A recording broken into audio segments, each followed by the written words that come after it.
क्या खाएं और क्या ना खाएं। मुझे नहीं लगता कि दुनिया में किसी भी आदमी का क्वेश्चन ये ना हो। हर व्यक्ति ये कहता है कि जी स्वामी जी ये बता दो क्या खाना चाहिए और क्या नहीं खाना चाहिए। मैं ये कहता हूं जो भगवान ने बनाया है वो खाना चाहिए, जो इंसान ने फैक्ट्रियों में बनाया है वो नहीं खाना चाहिए, पहली बात। दूसरी बात, वेजिटेरियन रहना चाहिए, नॉन वेजिटेरियन नहीं रहना चाहिए, क्योंकि परमात्मा ने हमारे शरीर की बनावट इस तरह से नहीं बनाई है कि हम नॉनवेज खाएं और नॉनवेज से अपने शरीर के अंदर एक मांस को, जो एक लाश खाई है, उस लाश को हम अपने पेट में पचाएं और फिर हम कहते हैं हमारे पेट में खराबी आ गई। आप अपने पेट को अगर कब्रिस्तान बना देंगे, आप उसमें लाशें गाड़े जाएंगे, तो कब्रिस्तान से क्या होगा? अंदर जाकर बीमारियां ही तो फैलेंगी और क्या होगा। तो क्या खाएं क्या ना खाएं में हमें बहुत सारी समझदारियां करनी पड़ेंगी, बहुत सारी चीजों को क्लैरिटी के साथ समझना पड़ेगा। कोई भी ऐसी चीज जो आपको पेड़ों से मिलती है, जो आपको पौधों से मिलती है, वो चीज आपके लिए लाभदायक है। फल, फ्रूट, सब्जियां, जूस, ऐसी चीजें आपको बहुत ज्यादा फायदेमंद हैं। दूसरी चीज, अगर आपको जानवरों से कोई चीज मिलती है, दूध मिलता है, पनीर मिलता है, मक्खन मिलता है, घी मिलता है, पहली बात तो इसे कम से कम मात्रा में ही खाना चाहिए। ज्यादा मात्रा में हमें इसकी जरूरत नहीं है, क्योंकि जानवर का दूध जानवर के बच्चे के लिए है, हमारे लिए नहीं बना है। लेकिन फिर भी अगर आप इसके शौकीन हैं या आप कहते हैं मुझे बचपन से इसकी आदत पड़ी हुई है, तो इसकी मात्रा को लिमिटेड मात्रा के साथ ही खाएं।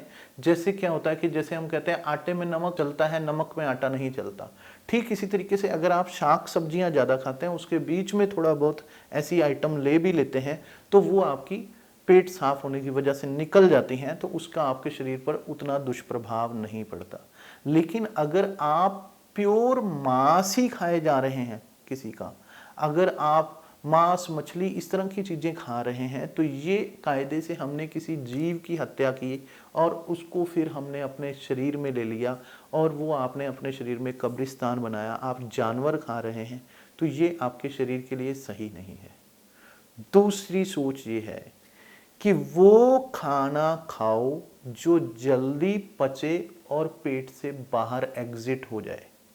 अगर आप फ्रूट खाते हैं, सब्जियां खाते हैं, वो 3 से 4 घंटे में ही आपके पेट से बाहर होना शुरू हो जाती हैं। लेकिन अगर आप रोटी सब्जी ये खाते हैं, तो ये ज़्यादा से ज़्यादा आपके दिन 8 घंटे से 12 घंटे के अंदर आपके पेट से बाहर हो जाती। लेकिन अगर आप मांस मछली खाते हैं, तो ये 3-3 दिन तक आपके पेट में सड़ता है। अगर एक जानवर, एक चूहा भी मर जाए, एक बिल्ली भी मर जाए सड़क पर, तो आपको उसमें से इतनी बदबू आती है कि आप नाक बंद करके निकलते हैं कि उसके जर्म्स, उसके कीटाणु या उसके वायरस हमारे शरीर में ना घुस जाएं। और आप एक जानवर को मार के, काट के अपने पेट में ही डाले जा रहे हो, और आपको पता, लाश सबसे पहले सड़ती है। कोई भी व्यक्ति मर जाए तो हम कहते हैं उसको बर्फ में लगा दो, नहीं तो आदमी सड़ जाएगा। लाश की फितरत यह है कि वो फटाफट सड़ना शुरू करती है।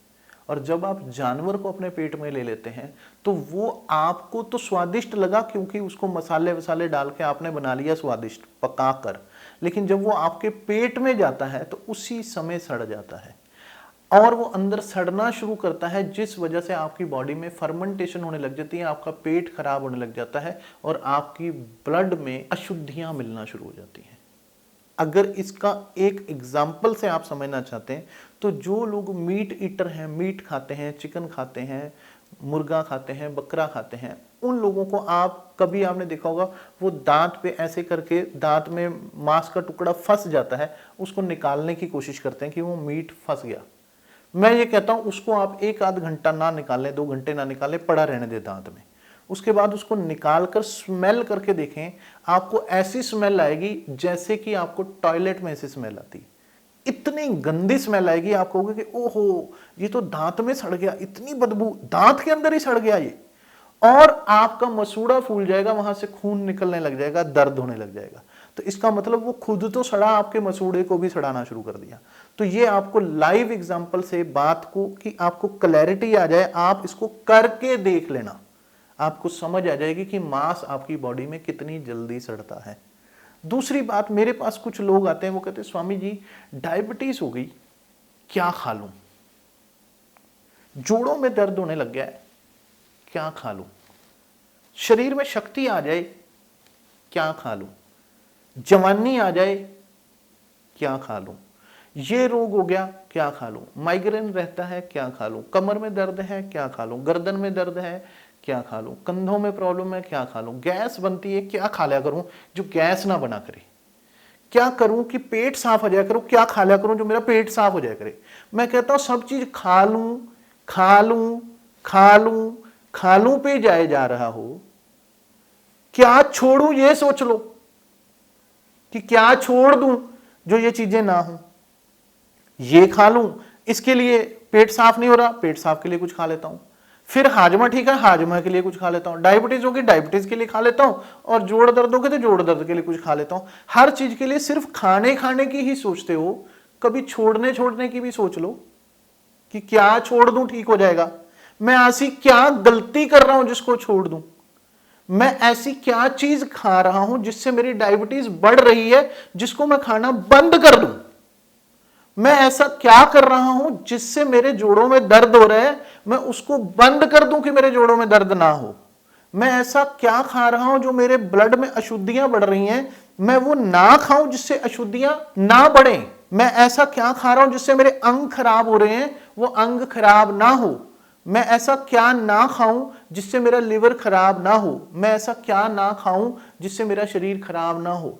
कभी उपवास की भी बात कर लिया करो, कभी यह भी सोच लिया करो कि कभी शरीर को रेस्ट भी देना है। कितने बजे तक खा लो कि उसके बाद रात को 11 बजे भी खा के और ऐसे खा के और उसी समय ऐसे बेड पे लेट जाते हैं कि अभी बस पेट फूल गया अब यहीं सो जाऊं, अपने आप हजम होता रहेगा। पेट है कि फैक्ट्री है। एक उम्र तक आपको खाना खाना ज्यादा जरूरी है जिससे कि आप जवान हो जाएं, आपके शरीर को उतना खाना लगे और आपका शरीर बन जाए। क्योंकि जब आप पैदा हुए थे तब तो 2.5 किलो के, 3 किलो के, 3.25 किलो के पैदा हुए थे ज्यादा से ज्यादा। और आज अगर आप 70 किलो, 80 किलो, 90 किलो के होके घूम रहे हो तो ये भोजन से आपने शरीर बनाया है। लेकिन आपने देखा होगा 22 साल के बाद, 20 साल के बाद तो हाइट भी बढ़नी बंद हो जाती है। फिर तो एक ही चीज बढ़ेगी, या पेट बढ़ेगा, या इधर मोटे हो जाओगे, या फूल जाएगा शरीर, या शरीर का कुप्पा बन जाएगा। तो अब खाना खाना खाना नहीं है, क्या खाएं क्या खाएं क्या खाएं नहीं, क्या छोड़ें क्या छोड़ें क्या छोड़ें भी करना है। तो क्या छोड़ें भी हमें समझना पड़ेगा। समय के साथ आपको भोजन घटाना पड़ेगा। समय के साथ आपको सूर्य अस्त तक खाना खा लेना ही इनफ है, उसके बाद खाना खाने की जरूरत नहीं है। नेचुरल फूड खाने हैं, जो भी नेचुरल सब्जियां हैं वो खाओ, नेचुरल फल हैं वो ज्यादा मात्रा में खाओ। अगर आप आटा चावल गेहूं भी खाते हैं तो उसको कम से कम मात्रा में खाएं, और नॉनवेज तो बिल्कुल भी मत खाएं। और अगर डेयरी प्रोडक्ट भी लेने हैं तो बहुत ही लाइट मात्रा में, कम मात्रा में लेने हैं। अगर आप सिर्फ इन्हीं चीजों को करना शुरू कर देंगे तो आपकी लाइफ बहुत बढ़िया हो जाएगी, बहुत आसान हो जाएगी, शरीर हल्का हो जाएगा, फिटनेस लेवल बढ़ जाएगी, और आप कहोगे स्वामी जी ये क्या चीज बता दी, शरीर पूरी तरह से मेरा दुरुस्त हो गया, अब कोई शरीर में प्रॉब्लम नहीं है। आप क्या खाऊं क्या खाऊं क्या खाऊं की वजह से ही परेशान है। क्या छोड़ूं क्या छोड़ूं क्या छोड़ूं करना शुरू कर दो। जो जो गलत चीजें आप खा रहे हो, जो फैक्ट्री के बने हुए प्रोडक्ट आप खा रहे हो, फैक्ट्री के बिस्कुट खा लिए, फैक्ट्री का पिज्जा खा लिया, फैक्ट्री के बर्गर खा लिए, जो कि आपको लगता है मशीन मेड हैं, इंसान के बनाए हुए हैं। आप एक बात बताओ, कई लोग कहते हैं हमारे यहाँ बड़ा हाइजीन है, हमारे यहाँ तो मशीन से प्रोडक्ट बनता है, इंसान का हाथ भी नहीं लगा। तो इंसान का हाथ नहीं लगा या उसको आपने मशीन से बना दिया तो वो अमृत हो गया। जहर को आप ऐसे करो, दस्ताना पहन के खा लो तो जहर जहर का काम नहीं करेगा। आप ऐसी हाइजीन क्वालिटी में मत जाएं, आप नेचुरल क्वालिटी में जाएं, हाथ लगेगा। किसान जब अन्न उगाएगा तो उसमें हाथ भी लगेगा, उसको तोड़ेगा तब भी हाथ लगेगा। जब आपकी माँ, आपकी बहन, आपकी पत्नी घर में खाना बनाएगी तो भी हाथ लगेगा। तो उसमें कौन से जर्म्स और कीटाणु घुस गए? कुछ नहीं। किसी ड्रामे में पड़ने की जरूरत नहीं है। नेचुरल भोजन करना है, फैक्ट्री वाली चीज़ें जो फैक्ट्री मेड हैं, बिस्कुट है या बंद डब्बों में खाने आते हैं या बंद पैक्ड चीज़ें आती हैं, चिप्स हैं, बर्गर है, पिज़्ज़ा है, इस तरह की चीज़ें आपको नुकसानदायक हैं। जो आप कोल्ड ड्रिंक पी रहे हो, जो आप ऐसे पेय पदार्थ पी रहे हो जो केमिकलों से भरे हुए हैं, यहाँ तक कि आजकल तो जूस भी डब्बों में पैक होकर आने लग गया, जबकि जूस आधे घंटे में खराब हो जाता है, किसी भी चीज़ का निकाल लो तो वो 1 साल डब्बे के अंदर जिंदा कैसे रह सकता है? तो उसको प्रिजर्वेटिव से जिंदा रखा गया है, तो वो आपके लिए सही नहीं है। वो प्रिजर्वेटिव आपके शरीर में गलत इफेक्ट कर रहे हैं। फिर आप कहते हैं हाँ जी मेरे को पेशाब ठीक नहीं आता, टॉयलेट ठीक नहीं आती, हाजमा सही नहीं है, पेट खराब है, हड्डियां दर्द करती हैं, जोड़ सही से नहीं चलते, आंखों की रोशनी कमज़ोर हो रही है, चेहरे की जो स्किन है वो ढलकती जा रही है, झुर्रियाँ पड़ती जा रही हैं, इलास्टिसिटी कम हो गई, बॉडी साथ नहीं दे रही, सब कुछ खाता हूँ, बढ़िया से बढ़िया खाता हूँ, काजू बादाम पिस्ते सब कुछ खा रहा हूँ, फिर भी शक्ति की कमी है, फिर भी वो नहीं है, फिर भी एनर्जी नहीं है, फिर भी जान नहीं है। आप शरीर को भरे भरे भरे भरे भरे भरे जा रहे हो, उसको खाली खाली खाली खाली खाली खाली भी करना है। आप हमेशा भोजन को खाते वक्त ये सोचो कि ये खा तो रहा हूं, निकलेगा कैसे और निकलेगा कब, इसमें क्या ऐसी विटामिन, प्रोटीन, मिनरल, कैल्शियम है जो आपकी बॉडी को ताकत देंगे और कितने हैं, क्या ओवरडोज तो नहीं हो रहे। अगर आप बादाम भी ज्यादा खाओगे, काजू भी ज्यादा खाओगे, किशमिश भी ज्यादा खाओगे, ड्राई फ्रूट्स भी ज्यादा खाओगे, वो भी आपके लिए एक लिमिट तक ठीक है। तो आपको अपनी लिमिटेशन भी समझनी पड़ेगी। आप देसी घी भी ज्यादा खाओगे तो टट्टियां ही लगेंगी आपको। ऐसा नहीं कि देसी घी खाने से आप बहुत तगड़े हो जाओगे। हाँ, अगर आप देसी घी एक लिमिटेशन के अंदर खाएंगे तो वो आपको लाभ पहुंचाएगा। अगर आप भोजन को लिमिटेशन के अंदर करोगे तो वो आपको लाभ पहुंचाएगा। आप मुझे ये बताएं, आप अपने फोन को बार बार चार्ज पे लगा दें, बार बार चार्ज पे लगा दें और बार बार चार्ज करें या चार्ज ही चार्ज करते रहें तो क्या होगा? उसको चार्ज भी करना है, खर्च भी करना है। आप जो खा रहे हो क्या उसे खर्च कर रहे हो? इस पे कभी आपने ध्यान दिया? आप कितनी मेहनत करते हो जो और खाना कितना खाते हो, मुझे ये बताइए। उसका बैलेंस करके देखो। जितना आप मेहनत करते हो, जितना आप कंज्यूम कर सकते हो, उससे ज्यादा खाना मत खाओ। और अगर आप उससे ज्यादा खाना खा रहे हो तो फिर आप क्या कर रहे हो? Plus plus plus plus plus plus energy को शरीर में भरे जा रहे हो और फिर वो कभी डायबिटीज के रूप में आपके शरीर में से कुछ ना कुछ फाड़ कर आपके शरीर से निकलेगी, फिर वो मोटापे के रूप में कहीं ना कहीं जाकर आपके वसा के रूप में आपके शरीर में बाहर निकलेगी या वहां जाकर जम जाएगी आपके शरीर में। फिर वो ब्लड प्रेशर की तरह ब्लड हाई करेगी, प्रेशर आपके अंदर बढ़ाएगी, क्योंकि ओवरडोज हो रही है।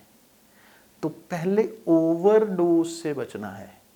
ओवरडोज सिर्फ दवाइयों में नहीं होती, खाने में भी होती है।